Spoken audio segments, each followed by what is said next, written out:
everyone, hamjambo, mko poa? Natumai kila mtu ako sawa. I hope everyone is fine. Welcome again to Swahili Kingdom, and if you are new in this channel, welcome. Okay, welcome to this channel. In this channel we are learning Swahili. We are learning Swahili through stories, through grammar, and through listening as well. Apart from doing grammar videos, we also do Swahili videos that are story related, speaking in Swahili only. We also do Swahili grammar videos, speaking in Swahili only for you to hear, okay? For you to let your ears get used to Swahili, okay? Welcome and welcome again. Karibuni tena. So today we are going to do the past tense. Past tense. Wakati uliopita. Past tense. Time that has passed. Wakati uliopita. Okay? Wakati uliopita. And to add on what I just said, on the past tense, this is the grammar video in English. I'm going to do another video which will be in Swahili only, but it is going to have subtitles for you to see if you don't understand Swahili. And the last video is going to be a short video that is going to have small things on the past tense for you to grasp the whole of this video in just a small video. Okay, in just a small video. And at the end of this video, of course, you are going to do hadithi, a story. The hadith is going to be between msichana mzuri, a very good girl, a good girl. When you want to say a very good girl, you say msichana mzuri sana, but msichana mzuri is a good girl. So it's going to be msichana mzuri and kifaru na twiga. Msichana mzuri na kifaru na twiga. A good girl with a rhino and a giraffe. Okay, if you want to listen to that story, it is going to be in Swahili only. I recommend you listen to it so that you can train your ears to be listening to Swahili stuff. Okay, if you want to be listening to it after the end of the grammar lesson, we are going to do it. Now let's start our lesson. So as I said, today we are going to do the past tense. The past tense in Swahili is denoted by infix li. Infix li. If you don't know what an infix is, let me just go through it right away. In Swahili, we are going to go through three things. The first thing is called an affix.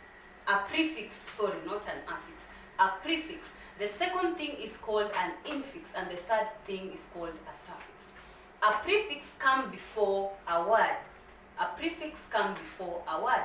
For example, if you have the word kujua, kujua, ku is the prefix. Kujua is to know in Swahili, by the way. So ku is the prefix, jua is the word. Kujua, ku is the prefix. Infix, what is an infix? An infix is a letter that is put in between a word. In between a word or a phrase. For example, I can say nilijua, which means I knew. Nilijua. So li is between ni and jua. Ni and jua. Ni is a personal subject prefix, by the way. A personal subject pronoun, sorry, by the way. Ni. So ni, li, jua. Li is the infix because it is in between. And what is a suffix? A suffix is something that comes at the end that is attached to a word at the end. Okay? So for example, the word nilijua. Nilijua, which means I knew.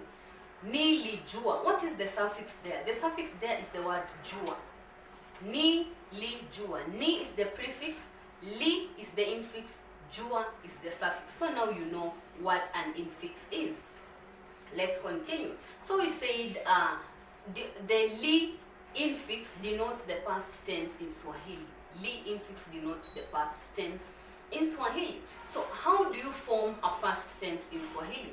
It is simple, the way we formed the present tense in Swahili. If you have not checked that video, kindly go check it here, or maybe you can go back to the lesson and check the recently uploaded videos, because right now I'm doing a series for beginners, okay, where we started with the personal subject pronouns, we went to the present tense, kuwa, kuwana, and now today we are doing the past tense. Okay, so it is formed like this. You start with the personal subject pronoun, plus the tense marker, which is li, plus the verb, not in its infinitive form. So today we are going to use the verb kusoma. Why? Because unasoma, you are reading. Unasoma, you are reading right now. So you're going to use the verb kusoma. Okay? Now let's try to say I read. I read. Okay? So we said we are how do we form the phrase? We are starting the personal subject prefix pronoun, personal subject pronoun plus the tense marker plus the verb without its infinitive, without ku. Okay? So you are going to say ni li soma. Nilisoma. I read. Nilisoma. Let me remind you the personal subject pronouns. We have ni, u, a, sisi, tuli. So let me go again. We have mimi, ni, wewe, u, yeye, a, sisi, tuna. Okay? Wao, wana, nyinyi, mna. Okay? Those are the personal subject prefixes that you need to know. If you have not watched that video, again, please go and watch it. And also know the pronouns in Swahili. And in those videos, I explained to you why in Swahili we form sentences without the pronoun most of the time. Okay, just like Spanish, for instance, you can say things without mentioning the pronoun. For example, the Spanish pronoun for I is yo. And when each verb in Spanish is conjugated according to the person, so you can know, depending on the verb, who is speaking. So it is not a must for you to mention the pronoun. It is not a must for you to mention the pronoun. For example, you can say yo estudio. Yo estudio means I'm studying or I study. Yo estudio. Yo aprendo. Let's use aprender. Yo aprendo means I'm studying or I study. So you can also say aprendo and someone will understand without using yo. Okay? If you understand Spanish, I hope you have understood me there. I'm sorry I've used Spanish because it's the language that I relate with Swahili when it comes to not using the pronoun and so forth. So in Swahili it is also like that. For example, we just said nilisoma. So we had not put the pronoun. The pronoun is mimi. Mimi nilisoma. You can say mimi nilisoma. Someone is going to understand. And you can still say nilisoma. Actually, that's how native speakers say. It's rare for you to find a native speaker saying mimi nilisoma unless if they want to emphasize something. Okay, if they want to emphasize something. But most of Swahili learners, like when you hear someone say mimi nilisoma, mimi niliandika, mimi nilienda, mimi nilinunua, something like that, you just know that one is that person is someone who is learning Swahili, because most of the time we relate that with the bookish language or the bookish thing, because it means that person has studied a lot of grammar, so they know prepositions, personal subject pronoun, and so forth. Like they don't know the spoken Swahili. For example, right now I'm doing French, and the grammar and the spoken, or the words that are written and the spoken words, are very, very different. Not totally different, but very different. Okay, giving you an example in French, those things are very different in French. But when you come to Swahili, also the bookish Swahili, or the Swahili that you're going to get in books or grammar, and the Swahili that is spoken are very different. Not that very much like French, okay, but they are quite different. For the example that I just gave you, instead of saying mimi nilisoma or mimi niliandika, kuandika is to write, or mimi nilienda, kuenda is to go, mimi nilinunua, kununua is to buy. You just say nilienda, nilinunua, niliandika, nilisoma. Okay, you don't put the mimi. When you put the mimi is when you are writing, or maybe when you are reading, you can see it somewhere. Especially when you are reading, you can see it. But by the way, talking about reading, I have short stories in Swahili for Swahili learners. I have beginners, lower beginner, upper beginner, I have intermediate, and I'm still going on, and I'm going to write advanced stories. So if you like reading, or if you don't like reading and you are learning a language, you are learning Swahili specifically right now, I recommend that you start reading, because reading is called small speech. Like when you read, it's like you are speaking, but you are not really speaking, you are reading. Okay, so when your words, your eyes encounter those words, you visualize, and like they stick in your brain. Okay, so reading will help you comprehend things. It will help you get in touch with a lot of things, and you're going to acquire grammar easily. You're going to see, for instance, the stories that I write, most of the time they are not very like bookish. They are not very grammatical, because I know I'm writing the stories for people who are learning Swahili, and they are learning Swahili to speak to someone else. They are not learning Swahili for purposes like writing, or maybe going to teach grammar somewhere. They are not learning Swahili for that. They are learning Swahili to connect with the culture, or maybe they are learning Swahili to speak to someone in Swahili, okay, so that they can connect in the Swahili language. Remember, when you talk to someone in the language they understand, the language that they were born in, the language that they have been knowing, you are going to connect better. I have seen this with Spanish. When I go to greet someone, for instance, I greet them in English, they're like, it's good, it's good. You can see they are not being very open with you, they are not being very real with you. But when you introduce something like, ¿Cómo estás?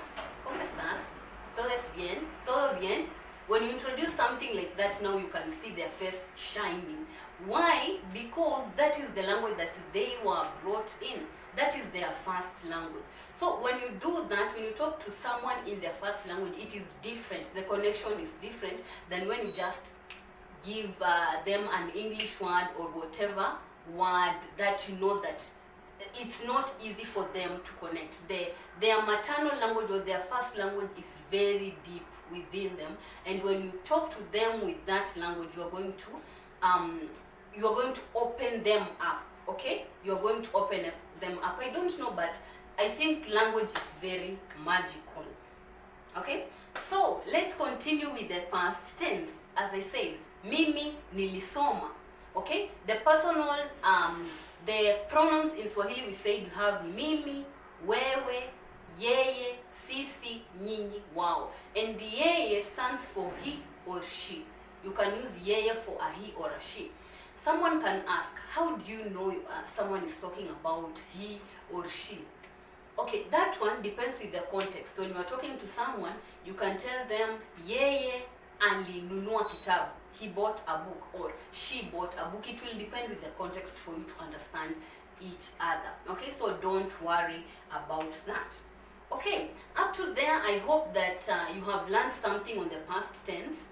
Okay, the past tense in Swahili, remember it has the infix li. It uses the infix li.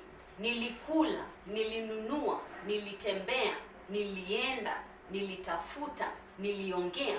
And in the story that I'm going to use here, I urge you to pay attention to the li that you see. If you don't understand that word that I've used li, just comment down below and we are going to help you, for you to understand the Swahili much better. Right now, I hope you know the li for the past tense and you know the na for the present tense. So you can concentrate on those things, concentrate on the verb kuwa, concentrate on the verb kuwana, and see what you are getting out of it, because those are the things that I have taught before in this series, like from the beginning of this year, if you have been following. If you have not been following, don't worry, just go back, check some of those things, or maybe you can learn by yourself the pronouns, personal subject prefixes, present tense, the verb, auxiliary verb kuwa, the other auxiliary verb kuwana, and then you can go continue with our pace as you listen to the story. make sure your brain is catching on those points. If you don't understand something that I said and you had learned about it, just comment down below and we are going to help you. Okay, we are going to help you. And on talking about commenting, please comment down below if this video has been helpful to you, for other people who are learning Swahili to be able to see and to be encouraged to also watch this video, for them to learn something. Okay, and I want you to do something for me. I want you to tell me in Swahili what it means. I went to school yesterday. I went to school yesterday.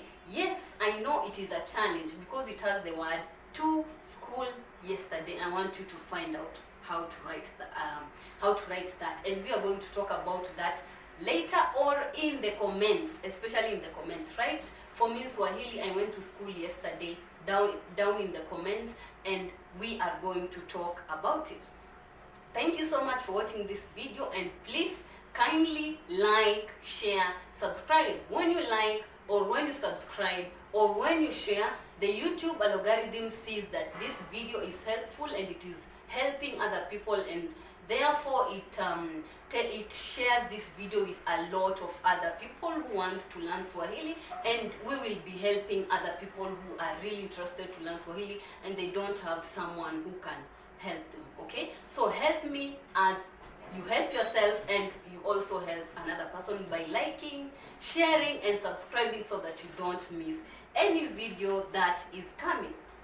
Thank you so much. And right now we are going to go to the story. And in the story, I usually start with hadithi. Then you are supposed to reply hadithi njo. Hadithi is the same as story come. Okay, let's start. Hadithi. Hadithi njo. Let's do it again. Hadithi. Good. Hadithi njo. Hadithi yetu ya leo inahusu msichana mzuri, twiga na kifaru. Msichana mzuri, twiga na kifaru. Msichana mzuri, a good girl, twiga, giraffe, kifaru, rhino. Msichana mzuri, twiga na kifaru. Hapo zamani katika kijiji kimoja kulikuwa na msichana mzuri sana. Huyu msichana alipenda sana kwenda msituni. Watu walijiuliza, kwa nini huyu msichana anapenda kwenda msituni? Ni msichana mzuri sana.